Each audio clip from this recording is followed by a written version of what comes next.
Hello everyone, नमस्कार। Class 12th chemistry के second chapter विलयन के अंतर्गत आज हम जानेंगे अवाष्पशील विलय युक्त विलयनों के लिए राउल्ट के नियम, यानी ऐसे विलयन जिनके अंदर विलायक द्रव्य है और विलेय जो पदार्थ है वो अवाष्पशील है।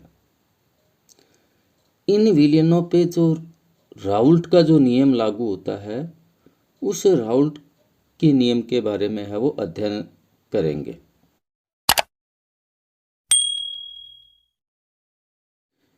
इससे पूर्व पार्ट के वीडियो में हमने वाष्पशील विलायकों के लिए राउल्ट के नियम का अध्ययन कर लिया था। यदि आपने वो वीडियो नहीं देखा है तो चैनल को सर्च करें, वह अवश्य देखें। वीडियो का लिंक डिस्क्रिप्शन बॉक्स में भी दिया गया है, आप वहाँ से भी है वो देख सकते हैं। राउले ने अवाष्पशील विलय युक्त विलयनों के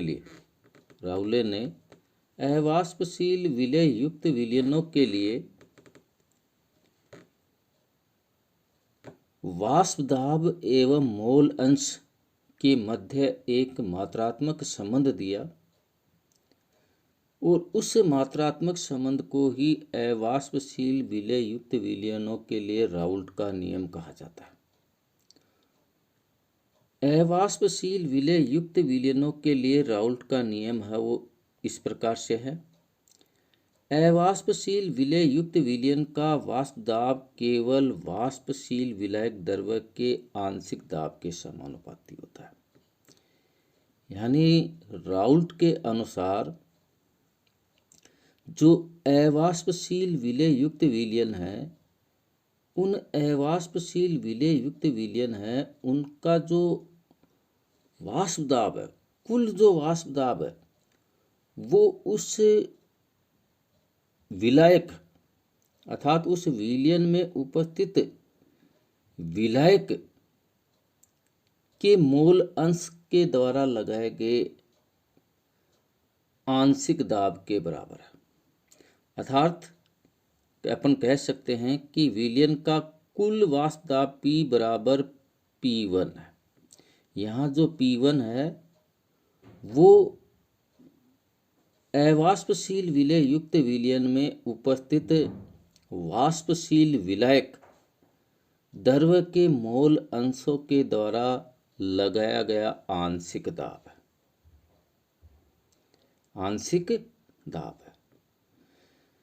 है। अवाष्पशील विलय युक्त विलयन के वाष्प दाब एवं उसके घटकों के मोल अंश में मात्रात्मक संबंध स्थापित करने के लिए मानते हैं कि माना अपने पास में एक द्विअंगी विलयन है जिसके अंदर एक वाष्पशील विलायक एक है, यानी उस घटक का नाम है वो एक है, और एक दूसरा इसके अंदर विलय जो पदार्थ है वो अवाष्पशील है जो 2 है।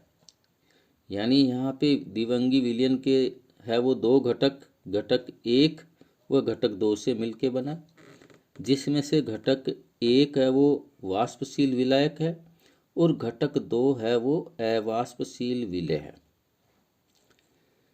अवाष्पशील विलय यहाँ पे घटक 1 के मोल अंश है वो x1 है और घटक 2 के मोल अंश है वो x2 है। राउल्ट के अनुसार विलयन का कुल वाष्प दाब घटक 1 अर्थात वाष्पशील विलायक के मोल अंश के द्वारा लगाए गए आंशिक दाब के बराबर होता है। तो यहाँ घटक 1 के मोल अंश x1 के द्वारा लगाया गया आंशिक दाब है वो P1 हो तो राउल्ट के अनुसार घटक 1 के मोल अंश के द्वारा लगाया गया आंशिक दाब P1 समानुपाती होता है उस घटक के मोल अंश के। तो अपन लिख सकते हैं P1 समानुपाती x1, P1 समानुपाती x1। समानुपाती चिन्ह को हटाने के लिए स्थिरांक लेते हैं, तो अपन इसको इस प्रकार से लिख सकते हैं P1 बराबर P01 x1, समीकरण संख्या 1। यहाँ पे जो P01 है, ये P01 वाष्पशील द्रव्य का शुद्ध अवस्था में वाष्प दाब है। वाष्पशील द्रव्य जो विलायक है, उस विलायक का शुद्ध अवस्था में वाष्प दाब है। चूंकि विलयन है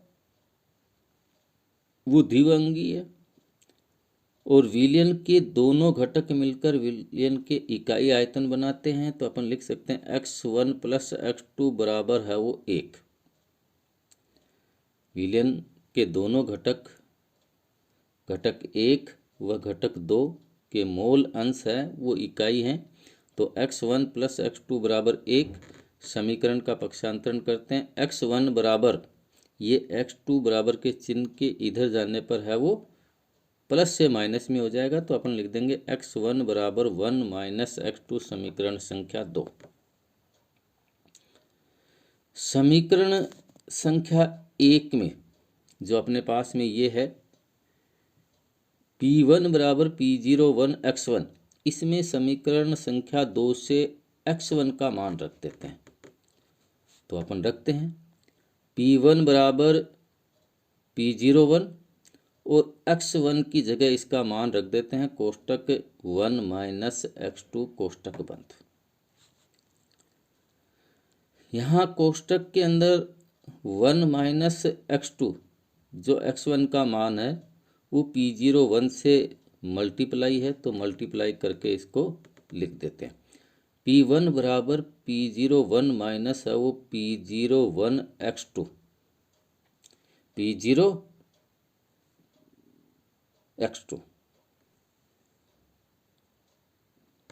समीकरण जो अपने पास में था P1 बराबर P01 माइनस P01 x2, इस समीकरण का है वो पक्षांतरण करते हैं, तो पक्षांतरण करते समय है ये P01 x2 है, ये बराबर के चिन्ह के इधर आ जाएगा, तो माइनस से है वो प्लस में हो जाएगा, तो अपन इसको इस प्रकार से लिख सकते हैं P01 x2 बराबर P01 माइनस P1, समीकरण संख्या 3। चूंकि अवाष्पशील विलेय युक्त विलयनों का कुल वाष्प दाब, उसमें वाष्पशील द्रव्य जो विलायक है उस विलायक के अणुओं के द्वारा लगाए गए आंशिक दाब के बराबर होता है, तो अपन लिख सकते हैं कि विलयन का कुल वाष्प दाब P बराबर है वो P1। तो इसके आधार पे है वो ये समीकरण संख्या 3 है, उसके अंदर है वो P1 का मान है वो रख देते हैं, तो इसको अपन इस प्रकार से लिख सकते हैं P01 x2 बराबर है वो P01 माइनस है वो P1 की जगह पे अपन लिख देते हैं P, ये समीकरण संख्या आ गया 4। यहाँ से x2 का मान निकाल लेते हैं, x2 का मान आ जाएगा P01 माइनस P बटा है वो P01। यहाँ पे है जो दिया हुआ है अपने पास में P01 minus P01 minus P01 minus P, ये P01 माइनस P है वो वाष्प दाब के अंदर अवनमन है, वाष्प दाब के अंदर अवनमन है। और यहाँ पे अपने को इसको पूरे को देखते हैं, तो P01 माइनस P बटा है वो P01, ये वाष्प दाब में है वो आपेक्षिक अवनमन कहलाता है। तो इस समीकरण के आधार पर अपन कह सकते हैं, या राउल्ट के अनुसार एक निश्चित ताप पर वाष्पशील विलय युक्त विलयन में विलय के मोल अंश वाष्प दाब में आपेक्षिक अवनमन के समान होते हैं। यानी राउल्ट के अनुसार एक निश्चित ताप पर वाष्पशील विलय युक्त विलयन में विलय के मोल अंश वाष्प दाब में आपेक्षिक अवनमन के समान होता है। शुद्ध विलायक के मोल अंश व उसके द्वारा उत्पन्न आंशिक दाब या उसके द्वारा लगाए गए आंशिक वाष्प दाब के मध्य है वो ग्राफ खींचने पर है वो ग्राफ है वो अपने को सीधी रेखा के अंदर है वो प्राप्त होता है, जो यह दर्शाता है कि अवाष्पशील विलय युक्त विलयनों के लिए विलयन का कुल वाष्प दाब केवल शुद्ध विलायक के मोल अंश के द्वारा लगाए गए आंशिक दाब के बराबर होता है। धन्यवाद।